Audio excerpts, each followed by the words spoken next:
ہم نے بخاری شریف میں حدیث پڑھی طالبات کے ساتھ. حدیث میں قصہ یہ ہوا کہ آپ علیہ السلام سفر میں تشریف لے گئے.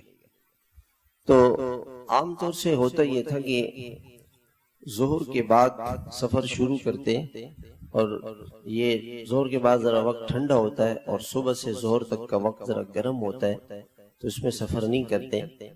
تو اب سفر شروع کیا ظہر کے بعد، عشاء کے بعد جا کے تھک گئے، تھوڑا سا آرام کیا اور فجر سے پہلے پھر نکلے تاکہ 7-8 بجے تک سفر کریں. تو فجر سے پہلے آپ نے فرمایا کہ بھائی آپ سواری پر سوار ہوئے. آپ نے کہا چلو. جب آپ چلنے لگے تو عائشہ نے کہا کہ رسول اللہ میرا ہار گم ہو گیا ہے. میرے جیسا کوئی ہوتا 2-3 اس کو تھپڑ مار دیتا اور 2-3 اس کو سنا دیتا کہ عقل نہیں ہے اور تم تو بیوقوفی ہو اور تم نے کوئی کام صحیح کیا ہے. غلطی اس سے ایک وقت ہوتی ہے، ہم اس کو اس کی اگلی پچھلی ساری یاد دلا دیتے. آپ علیہ السلام نے اونٹنی کو بٹھایا، اونٹنے سے اتر گئے اور پورا لشکر روک دیا کہ کوئی نہیں سفر کرے گا حتی عائشہ کا ہار ڈھونڈو. اب ہم میں اور اللہ کے رسول میں کتنا فرق ہے. یہ ہے دین اس کو کہتے ہیں، یہ دین ہے. دیکھیں اللہ کے رسول عشق معشوقی نہیں تھی. آپ کا تو آپ فجر کی آپ نے تہجد پڑھی تو آپ کے سامنے حضرت عائشہ آئی تو آپ نے فرمایا کون ہو تم؟ کہ میں عائشہ ہوں. کون عائشہ؟ کہ ابو بکر کی بیٹی. کون ابو بکر؟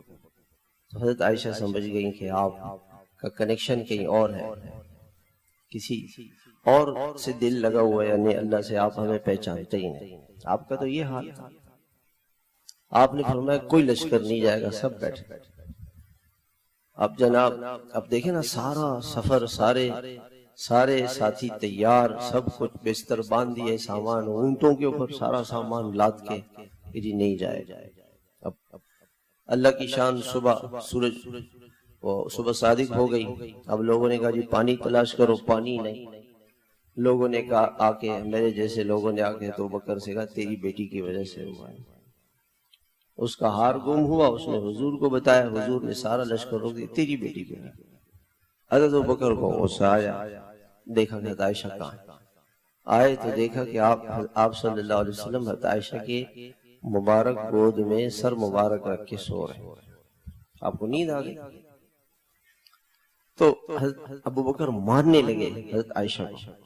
حضرت عائشہ فرماتی ہیں کہ اگر میں وہ ادھر سے مجھے مارے جا رہے ہیں، باپ ہے، اور میں ہلوں تو حضور کی نیند خراب ہو. کہ بڑی مشکل سے میں نے اپنے کو روکا. اتنے میں حضور جاگ گئے. حضور صلی اللہ علیہ وسلم نے فرمایا کیا مانا؟ کہ رسول اللہ پانی نہیں ہے اور سارا لشکر پیاسا، وضو نماز کا مسئلہ ہے، فجر کی نماز قضا ہونے والی. اللہ کے نبی پر وحی آ گئی. وحی آئی کہ پانی نہ ہو تو تیمم کرو.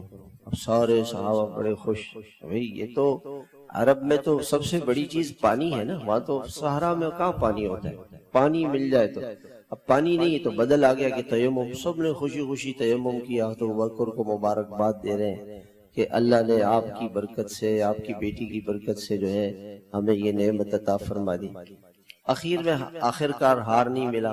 حضرت عائشہ نے کہا یا رسول اللہ چھوڑ دیں. کہا ٹھیک ہے چلیں.